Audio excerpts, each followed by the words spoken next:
আজকের topic objection handling. ফের মনে রাখবেন যে অবজেকশন কেউ করছে মানে সেটা কিন্তু আপনার বিজনেসের পক্ষে ভালো, কিন্তু উল্টোটা হয়। আমাদের সামনে যখন আমাদের প্রসপেক্ট কোনো কিছু জিজ্ঞেস করে বা বলে যে না আমার সময় নেই, আপনাদের প্রোডাক্টগুলোর দাম বেশি, তখন আমরা খুব প্রোটেক্টিভ হয়ে যাই। আমরা ডিফেন্ড করার জন্য না না না না না বলে তাকে থামিয়ে দিই, দিয়ে নিজেদের ইনফরমেশনগুলো আমরা দিতে থাকি। ফ্রেন্ডস, এটা কিন্তু একদম ভুল। প্রথমে মনে রাখবেন, যখন কোনো অবজেকশন আপনি ফেস করবেন আপনার প্রসপেক্টের কাছ থেকে, আপনি মাথা ঠান্ডা রাখুন, নিজেকে একদম ঠান্ডা রাখুন, শান্ত রাখুন, মুখে মৃদু হাসি বজায় রাখুন এবং তার অবজেকশনটাকে হাসি মুখে অ্যাকসেপ্ট করুন। খুব ঠান্ডা মাথায় তার অবজেকশনটা শুনুন, মন দিয়ে শুনুন। তাহলে কি হবে, সামনে যে প্রসপেক্ট সে যখন দেখবে যে আপনি হাসি মুখে তার অবজেকশনটা শুনছেন, তখন সে কিন্তু অনার ফিল করবে, তার ভালো লাগবে এবং আপনার সঙ্গে তার একটা কানেক্টিভিটি তৈরি হবে, মেন্টাল কানেক্টিভিটি। আপনি যে তাকে হাসি মুখে অ্যাকসেপ্ট করছেন, তার অবজেকশনটাকে অ্যাকসেপ্ট করছেন, এরপরে আপনি যে লজিক দেবেন সেটাকেও সে কিন্তু অ্যাকসেপ্ট করবে।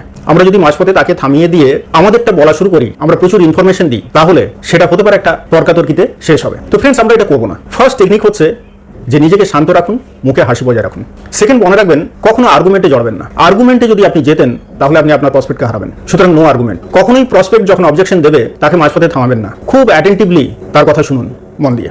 এই তিনটে জিনিস খেয়াল রাখবেন। নেক্সট আমি বলবো, সে যখন তার পুরোটা বলা হয়ে যাবে, তারপর আপনি তাকে তার অবজেকশনটাকে হ্যান্ডেল করুন। দেখুন, কথাটা হচ্ছে objection handling, not objection answering. অবজেকশনের আমরা কখনো উত্তর দেবো না, এটাকে আমরা খুব দক্ষভাবে হ্যান্ডেল করবো। আর অবজেকশন হ্যান্ডেল করার জন্য ফ্রেন্ডস মনে রাখবেন, আপনাকে কিন্তু খুব নলেজেবল হতে হবে না, আপনি শুধু টেকনিকটা জানলেই চলবে। সেই টেকনিকটা নিয়েই আজকে আমি ডিটেলসে আপনাদের সঙ্গে আলোচনা করবো। কেউ হয়তো আপনাকে বললো যে আপনাদের প্রোডাক্ট দামি, তো এই প্রোডাক্টে কেন দামি তার পিছনে আপনার অনেক ইনফরমেশন জানা থাকতে পারে, কিন্তু আপনি সেটা একদমই সেখানে বলবেন না। আপনি ভাবছেন তাহলে কি করে হ্যান্ডেল করবেন? ইয়েস, আপনি তার অবজেকশন হ্যান্ডেল করবেন শুধুমাত্র টেকনিকের উপর বেশ করে। এখানে দুটো টেকনিকের কথা আমি বলবো। একটা টেকনিক খুব well known technique, feel felt found, আর দ্বিতীয় টেকনিক হচ্ছে কোশ্চেন ফর এ কোশ্চেন। তো চলুন, ফিল ফেল্ট ফাউন্ড কি জিনিস। যখন কেউ বলবে, কোনো অবজেকশন দেবে, ধরুন কেউ হয়তো বললো যে আমার না সময় নেই, আপনি বলুন যে আপনি একদম ঠিক বলেছেন, আপনি একদম ঠিক বলছেন। এটা হচ্ছে ফিল, এটা হচ্ছে ফিল, অর্থাৎ তার প্রবলেমটাকে আপনি অ্যাকনলেজ করলেন। যখনই আপনি ফিল করবেন তার প্রবলেম, সেও কিন্তু আপনার কথা শুনতে রাজি হবে। নেক্সট আপনি বলুন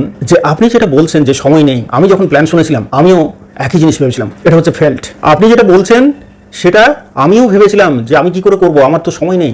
নেক্সট ফাউন্ড। তারপরে আপনি বলুন কিন্তু আমি যখন এটা আমার আপলাইনকে বললাম, যিনি আমাকে প্ল্যানটা শুনিয়েছিলেন, উনি আমাকে একটা রাস্তা দেখালেন যে কিভাবে আমি আমার এই বিজি শিডিউলের মধ্যে বিজনেসটাকে অ্যাকোমোডেট করতে পারি। তারপর আমি জয়েন করলাম এবং দেখুন আজকে আমি সুন্দরভাবে বিজনেসটা করছি এবং এখানে যথেষ্ট সাকসেসফুল। এটা হচ্ছে ফিল ফেল্ট ফাউন্ড। কিন্তু ফ্রেন্ডস, এখানে আপনি শেষ করবেন নেক্সট কলিং এর মধ্যে দিয়ে। নেক্সট কলিং মানে আপনি তাকে বলুন যে আজকে আমাদের একটা সন্ধ্যাবেলায় জুম মিটিং আছে, আপনি সেই জুম মিটিং অ্যাটেন্ড করুন। সেখানে আপনি দেখতে পাবেন যে যাদের একদম সময় ছিল না, তারা কিভাবে টাইম ম্যানেজ করে বিজনেসটা করে আজকে মাসে লাখ টাকা রোজগার করছে। তাহলে টেকনিকটা কি হলো? Feel felt found. প্রথমে বলবেন আপনি একদম ঠিক বলেছেন, তারপর বলবেন যে আমিও একই কথা ভেবেছিলাম, তারপর বলবেন যে আমার আপলাইন আমাকে একটা রাস্তা দেখালো, আমি সেটা ফলো করে আজকে আমি সাকসেসফুল। তারপর তাকে আপনি নেক্সট কলিং, অর্থাৎ আপনি একটা জুম মিটিং বা কোনো হল মিটিং সেখানে আসার জন্য বা অ্যাটেন্ড করার জন্য আপনি তাকে বলুন। তো এটা হচ্ছে টেকনিক ফ্রেন্ডস।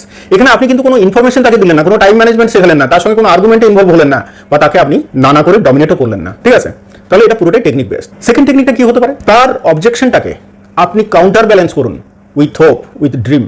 তাহলে ফ্রেন্ডস, সেকেন্ড টেকনিক এটাই দাঁড়ালো যে আপনি তার প্রশ্নটাকে, অবজেকশনটাকে কাউন্টার ব্যালেন্স করবেন উইথ হোপ অ্যান্ড ড্রিম। সবাইকে না হোপ বা ড্রিমের দিকে নিয়ে যান। তাকে বলুন যে তোমার সময় নেই, তুমি দেখতে চাও যে সময় না থাকা সত্ত্বেও মানুষ কিভাবে এখানে কাজ করে, শিখে নিয়ে কাজ করে মাসে লাখ টাকা রোজগার করছে। তাহলে এই সময়ের সঙ্গে আজকে মিটিংয়ে এইভাবে ব্যাপারটাকে হ্যান্ডেল করুন। সবসময় আপনি আপনার প্রসপেক্টকে একটা নেক্সট কলিংয়ের দিকে নিয়ে যান।